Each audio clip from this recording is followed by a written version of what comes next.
Both parents are failures, so it's no surprise they ended up with a child like this.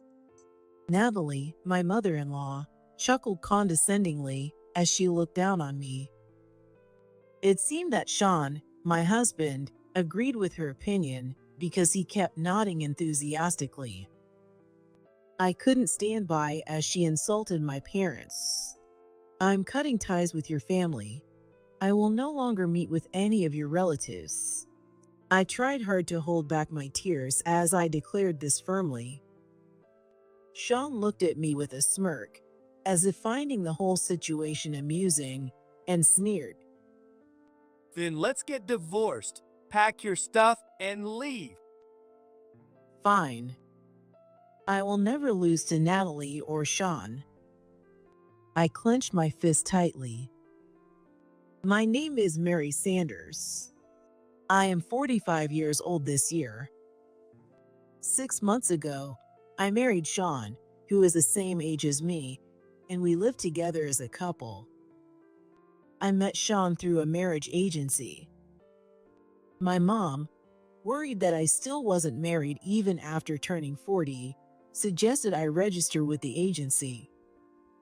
I had always wanted a marriage like my parents. They had a romantic relationship, being middle school classmates who remained close for years. Because of that, I wasn't enthusiastic about meeting someone through an agency. When I first registered, I barely received any proposals, and time just kept passing. I was about to leave from the agency when I received a proposal from Sean. It was my first arranged meeting, but I enjoyed my time with Sean. We bonded over our shared love for the same comic book series. By the end of our first meeting, we had already planned to meet again. After a few dates, we started dating officially. It wasn't a fiery romance, but being with Sean was comfortable and fun. Apparently, he felt the same because he proposed to me. I said yes. Since we were both busy with work, we decided not to have a wedding. Moreover, Sean told me that his father had passed away 3 years ago, and his mother, Natalie, was still grieving. He thought it wouldn't be appropriate to hold a celebration during such a time, and I agreed. Instead, we planned a small family dinner after registering our marriage. When I told my parents about it, they were thrilled, especially my mom. Finally, Mary is getting married. Make sure you stay as happy as your dad and me. Her joy was infectious, and I found myself smiling too. Someday, I want to be a couple as close as my parents. I had such dreams about my marriage with Sean. A week after registering our marriage, we held the family dinner. It was then that I met Natalie for the first time, and it was a shocking encounter. My parents and I were waiting at the restaurant. Sean and Natalie arrived late. Without offering any apology for being late, Natalie scanned me from head to toe and then scoffed. You're the woman who seduced my Sean, aren't you? You look so plain. How did you even manage it? She let out a derisive snort. From the very first meeting, Natalie's hostility was apparent, leaving both my mom and me stunned. My dad silently glared at her. She didn't look like someone mourning the loss of her late husband, as Sean had described. Amidst this tense atmosphere, Sean hastily tried to step in. Mom, you're going to shock Mary. I'm introducing her to you because I think she's the right one for me. Well, Mary is already 45, isn't she? What's the point of marrying a woman who can't even have kids? Natalie responded as if her opinion were completely justified. It's true that I'm past the ideal age for pregnancy, and I hadn't planned on having children. To Natalie, Sean is her only son. She must have been expecting grandchildren. As I struggled to figure out how to respond, my dad spoke up. Don't you think that's way too rude? Sean is the same age as Mary, and there's no reason for you to say such things. At 45, there's a difference between men and women. For men, it's a badge of honor for working hard. For women, it just means they're leftovers. We don't need such a woman in our family. With that, Natalie stood up and walked out.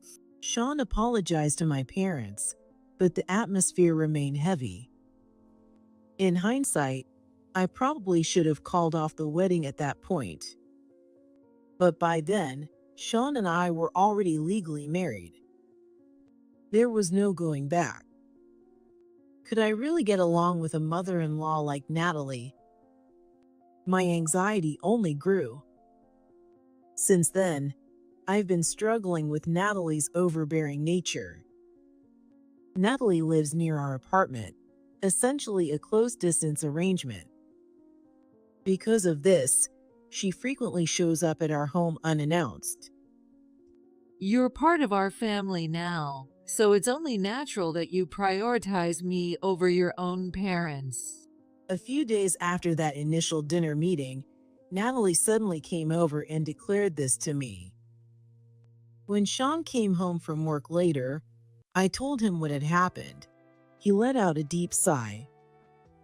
Mom just wants you to adjust quickly to our family. You married into the Sanders family, so you should try to understand that. But that's not fair. Sean's next words cut even deeper. To be honest, Mary, the fact that you can't have kids is already a burden on Mom and me. I'm embarrassed to face my relatives because of it. Sean then went on and on about how much he had compromised to marry me. I couldn't hold back my frustration any longer. Then you shouldn't have married me. You should have found someone your relatives would approve of. Sean, irritated, shot back. It's too late now. I've already married you. Honestly, if I hadn't, you'd still be single. You should be grateful and try harder to please my relatives. I couldn't care less. I didn't care at all about Sean's relatives. Sean gave me a look of utter exasperation. You can't even maintain decent relationships with relatives? What kind of family did you grow up in? You seriously lack basic manners. From that point on, Sean continually looked down on me, calling me an unworthy woman. The worst comment came next.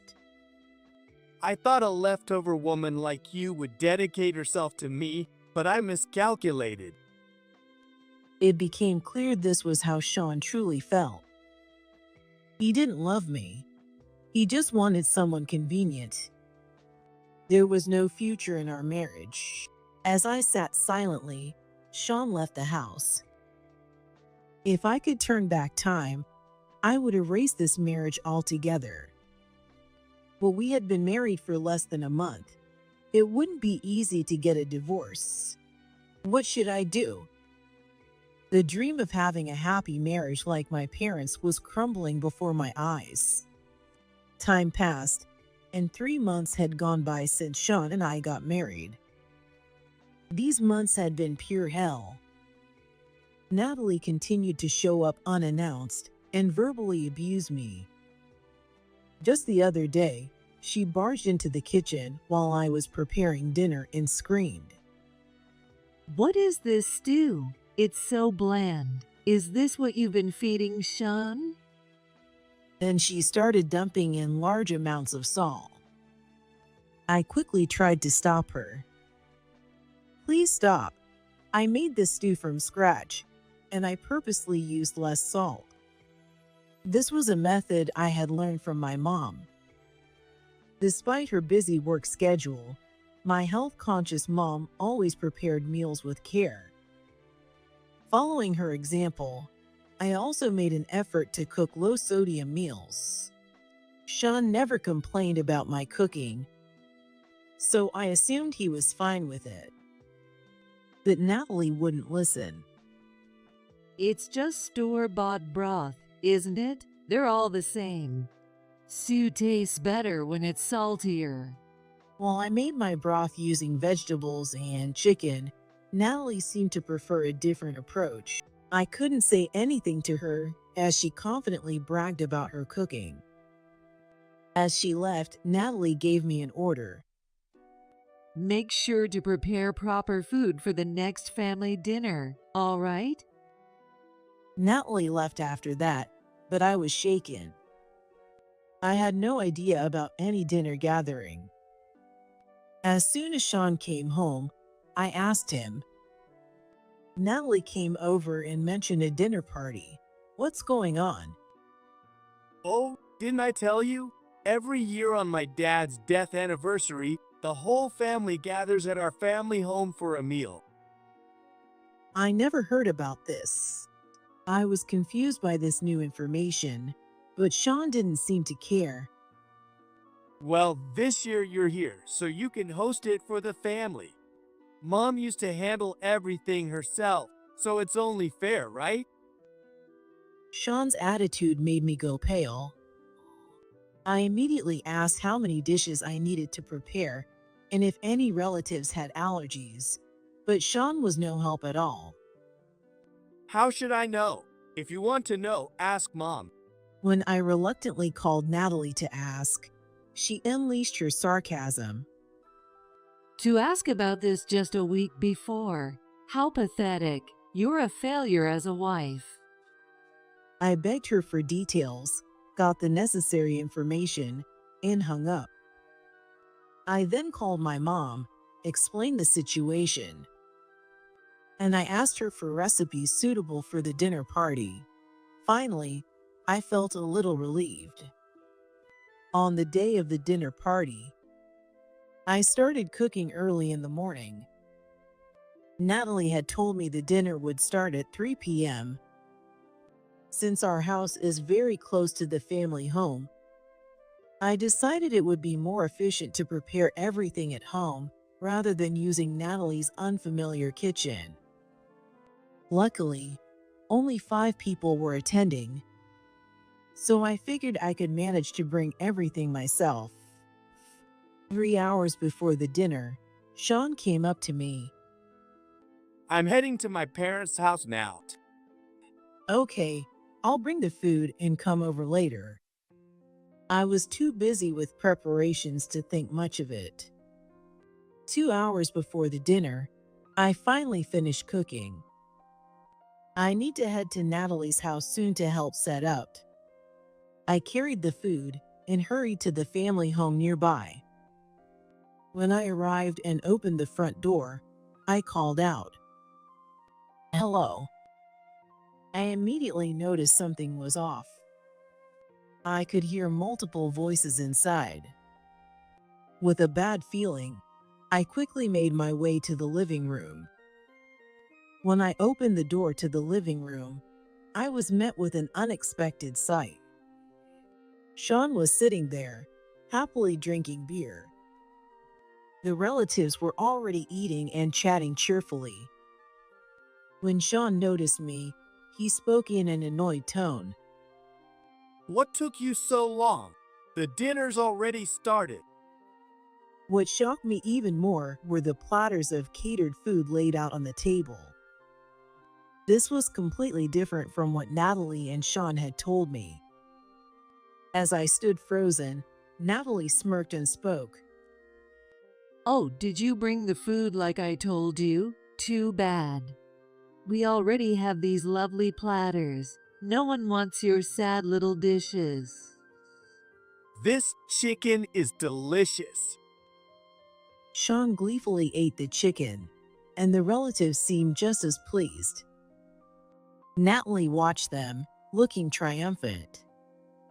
Now take your pathetic food and go home. You can eat it alone since no one ordered your cooking. I made these using recipes my mom taught me. I felt like even my mom was being insulted, which made me feel even worse. I couldn't help but mutter in resentment, but Natalie wasn't having it. A daughter-in-law talking back. How rude. Oh, I see. Both your parents must be failures to have raised someone like you. Natalie chuckled smugly as she looked down on me. Sean, apparently agreeing with her, kept nodding repeatedly. At the last dinner, Mary's parents were dressed so poorly. No wonder you and your cooking are so shabby too. Are you serious right now? I glared at Sean. Natalie immediately started laughing. Your parents don't have proper jobs, do they? You people are unfit to be associated with a prestigious family like ours. It's absolutely disgraceful. I couldn't forgive them for insulting my parents. I'm cutting ties with your family. I won't meet with any of your relatives again. I held back my tears as I declared this firmly. You're as rude as ever. A woman like you isn't needed in our family. The relatives, who seemed to have personalities just like Natalie's, all chuckled as they looked at me. From what I could see, the relatives present were all in their 70s or older. I thought to myself how unpleasant they were for their age. While I was thinking this, a man said, Sean married a useless wife. Cutting ties with the Sanders family? That's beyond outrageous. You're going to suffer for this. "There's no way I'll regret this. I won't suffer one bit," I replied firmly. I wasn't about to cry for people like them.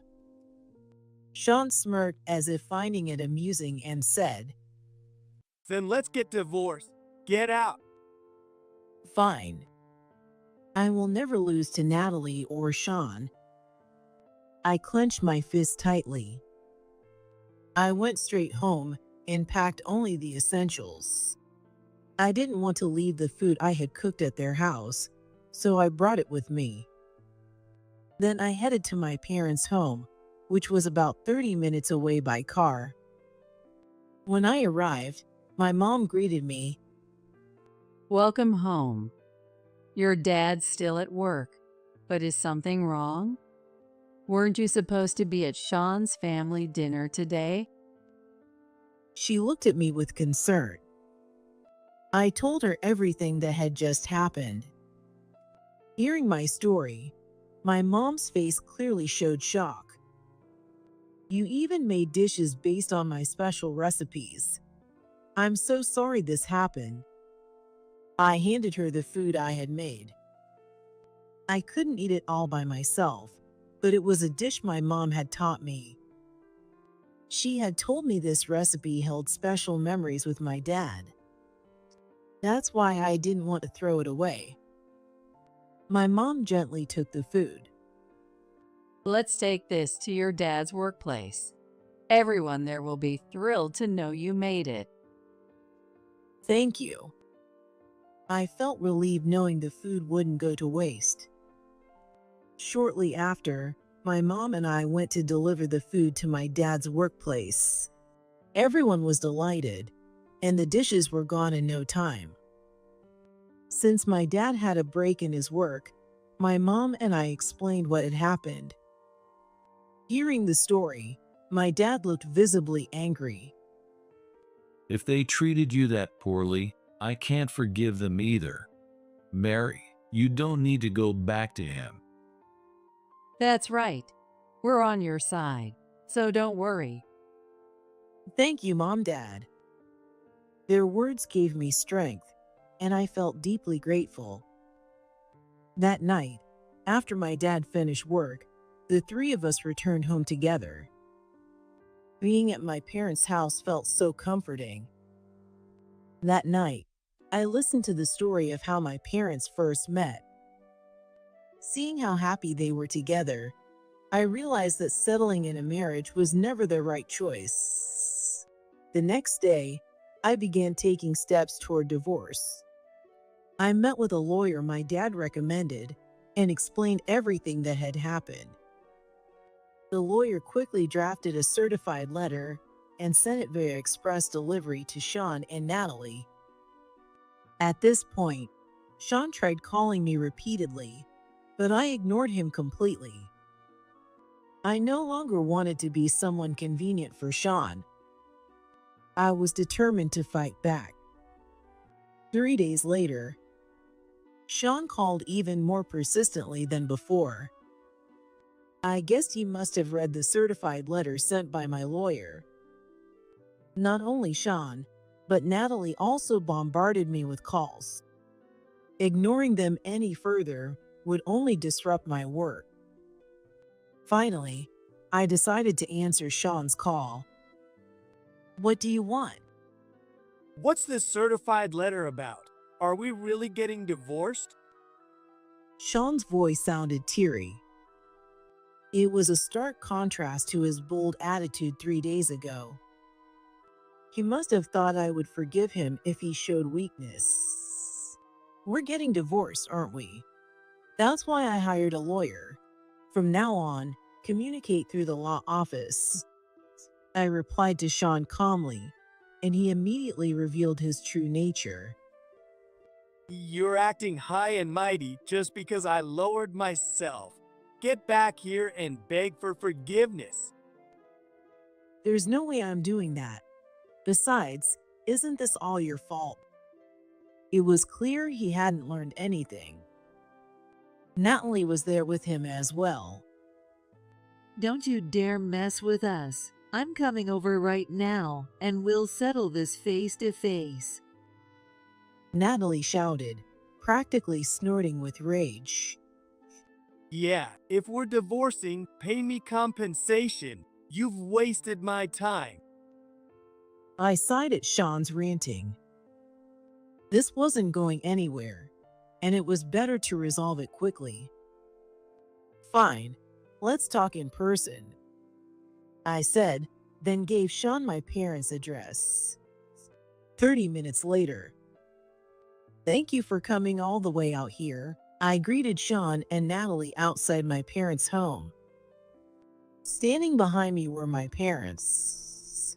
I had asked my dad to rearrange his work schedule on short notice. Of course, I had no intention of letting Sean and Natalie inside. The discussion would take place right there in front of the house. Sean and Natalie gawked at my parents' house. It's bigger than my parents' house. Sean muttered under his breath. My parents' house was over 3 times the size of the Sanders home, so it was no wonder Sean was shocked. Natalie also looked flustered by the house size. I didn't realize it was this big. What kind of work do you do? Our family has been running the Harrison General Hospital for generations. Have you heard of it? Harrison General Hospital? Natalie's near screech startled Sean. Mom, what's with the sudden outburst? You're scaring me. But Sean's voice didn't reach Natalie. She was completely shaken. Harrison General Hospital. That's a well-known hospital in this area. I thought you might know it. Everyone in the community goes there, so I was a little worried you might not have heard of it. In truth, my family had been in medicine for generations. My dad was the director of Harrison General Hospital, and my mom worked as his deputy. Naturally, I was a doctor too. However, my dad had told me, "You're newly married, so prioritize your family." So I was only handling outpatient care for now. Because of this, I had a good relationship with the hospital staff, which is why they were so happy to enjoy the food I had brought earlier. As I explained all this, Natalie turned pale. Everyone goes to Harrison Hospital when they're not feeling well. Even our relatives must be patients there. It's known for having great doctors. "Oh, that must be my dad they're talking about," I answered without missing a beat. My dad went abroad when he was young to hone his skills. While my mom raised me at a young age, He worked tirelessly on his own. Thanks to his efforts, he became an expert in surgical procedures. Now, patients from all over the country sought him out for operations. I had no idea he was such an impressive person. Sean muttered in a pained voice. It's certainly not a shabby job, is it? He earns far more than you do. In fact, your annual salary is probably equivalent to my dad's monthly income. Geez. Sean looked frustrated. He had belittled my parents as being shabby so many times. There was no way I was going to let this slide with just this much. So, what exactly do you mean by shabby? I asked Sean. Now that he knew who my parents truly were, he could only mumble in response. If you mean clothing, my dad dresses far better than you. In fact, Sean, your clothes are all unbranded, aren't they? Well, but I got this for a high price at a vintage store. Sean seemed desperate to believe his clothes were good quality. You probably got scammed. I saw that exact piece selling online for $15. Not only do you look shabby, but your judgment is just as poor. What the hell? His face turned bright red, but he couldn't refute it because it was too accurate. Next, I turned to Natalie. She remained silent, so I decided to take a bold approach. Natalie, you might end up being shabby too. What? Natalie looked dumbfounded, as if she didn't understand what I meant. I decided to clarify it further.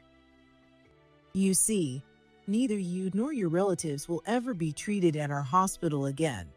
You'll probably have to spend a lot of time searching for a new one, which might leave you looking worn out. What does that mean? Even after this explanation, Natalie still didn't seem to understand. It was time to drive the point home. I smiled sweetly at the flustered Natalie and told her, after all, you called my parents useless, didn't you? How could you possibly entrust your life to such useless people? You don't need to come to our hospital ever again. That goes for your relatives too. This can't be happening. Natalie collapsed weakly to the ground, overwhelmed with despair. Since we were outside the house, the ground was dirty. But Natalie didn't seem to care as she sat there, pale and dejected. Sean immediately tried to defend her. That's too harsh. You can't say that to my mom. And can a hospital even choose its patients? His attitude, acting as if they weren't at fault, made me furious. Did Sean forget how Natalie had insulted my parents? Natalie's the one who called them useless in the first place. None of the relatives stepped in to help either. There are plenty of local clinics nearby, and they can go there instead. Sean fell silent at my response. Unlike us shabby people, Natalie surely wouldn't choose our hospital, right? Perhaps the local clinic would be a better fit for someone as dignified as Natalie. When I addressed Natalie directly, she let out a pitiful cry. Local clinics have outdated equipment, and the food there is terrible. That's why everyone goes to Harrison Hospital, with its state-of-the-art facilities and delicious meals. Don't be so cruel. That's when my mom chimed in. Our food is shabby, isn't it? At Harrison Hospital, we have registered dietitians, and I personally check the meals as well. But since our meals are so shabby, perhaps you should avoid them. My mom was smiling, but her eyes were anything but friendly. Exactly, Mom. I'm sure Natalie wouldn't enjoy our hospital food anyway. She did call us shabby repeatedly at the dinner, after all. Natalie and Sean were visibly shaken, realizing that the details of their remarks from the dinner had reached us. Well, Mom, what do we do now?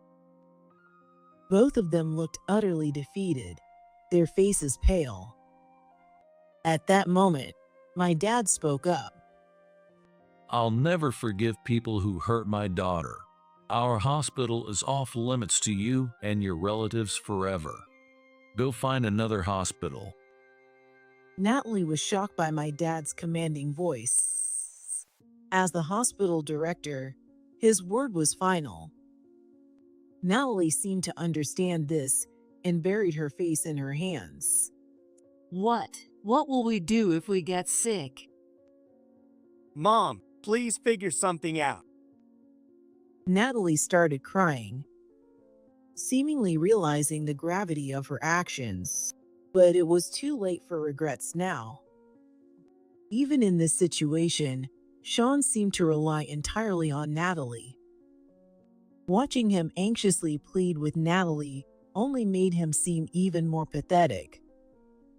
Then, Natalie seemed to have an idea. That's it. If we're getting divorced, you better pay me alimony. You've got money, don't you? Sean immediately perked up. Yeah, consider it a parting gift. Hand it over. He stretched out his right hand expectantly. I let out a big sigh and firmly replied, "There's no way I'm paying alimony. Feel free to contest it through my lawyer if you want." Realizing he wasn't getting any money, Sean looked to Natalie for help. I didn't need a man like him anymore. I turned to Sean, who was clinging to Natalie, and said, "Oh, by the way, I've already transferred the lease of the apartment to your name, Sean." What are you talking about? That luxury apartment.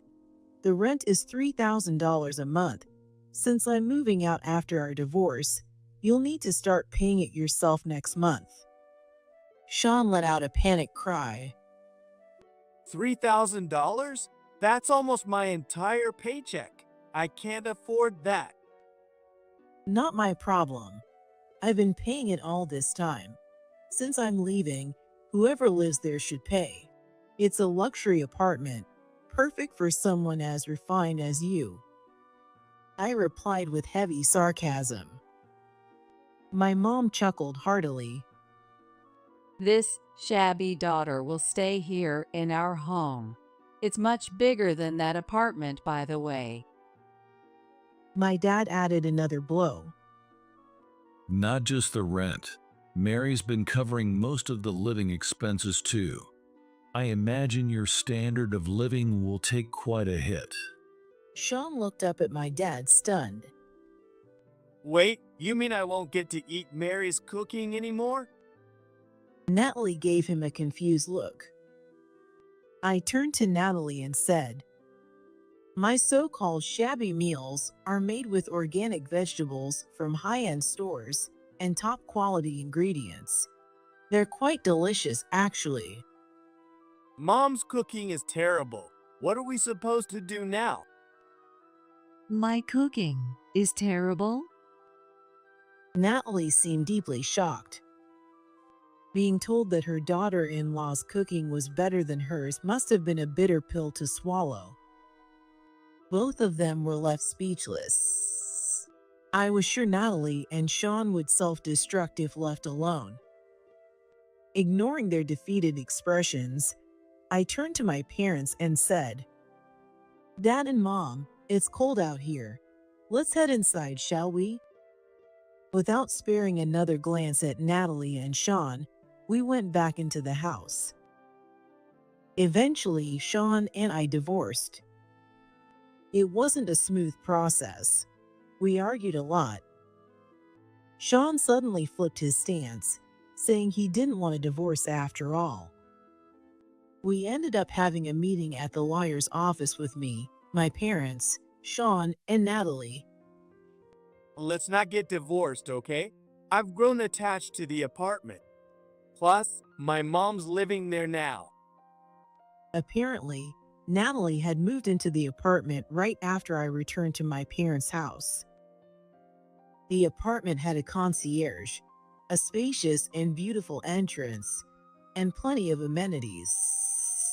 I replied firmly, "If you like it so much, you can keep paying the rent yourself, Sean."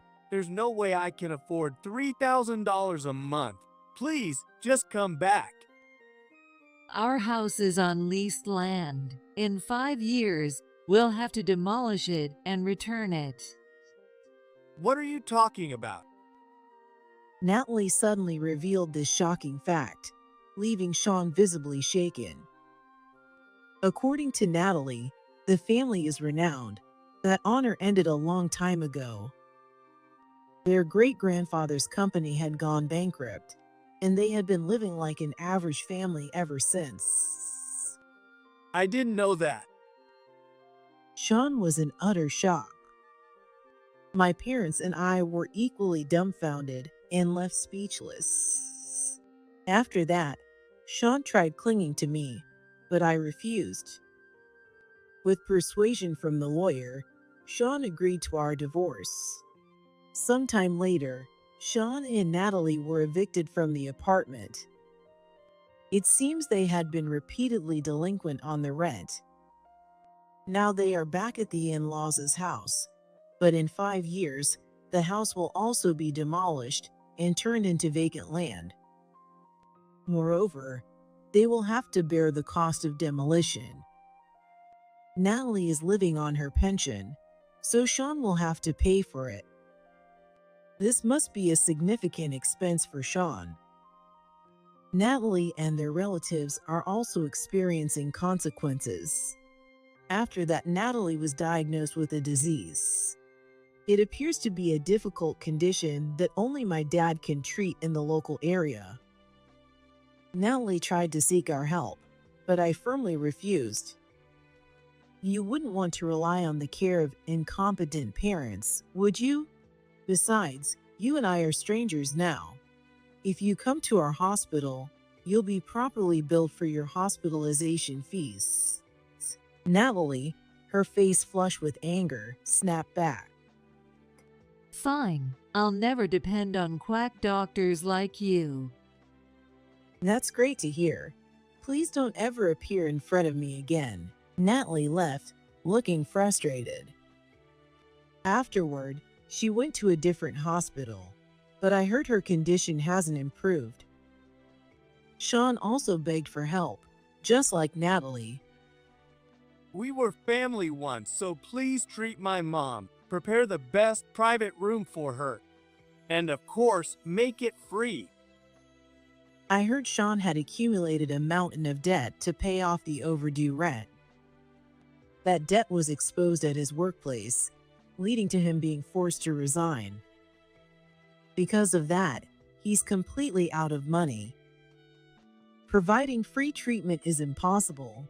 Please leave. You're disrupting my work. Sean kept causing a scene, so I had security escort him out.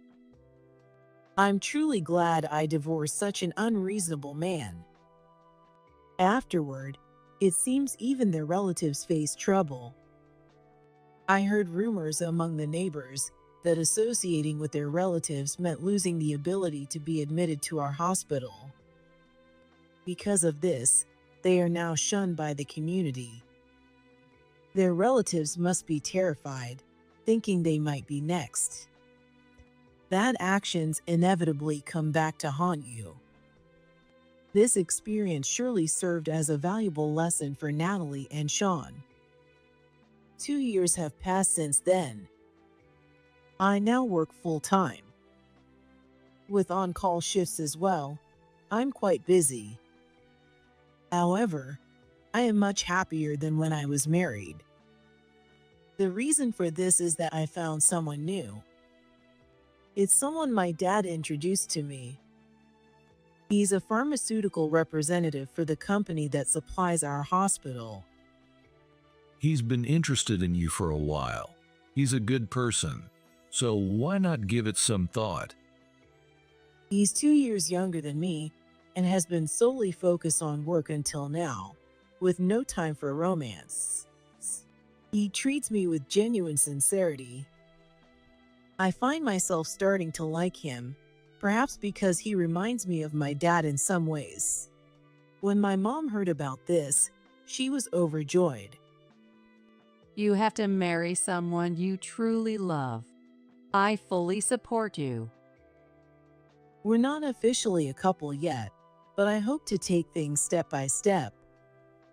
If one day I can become part of a loving couple like my parents, nothing would make me happier. I'm looking forward to my hopeful future.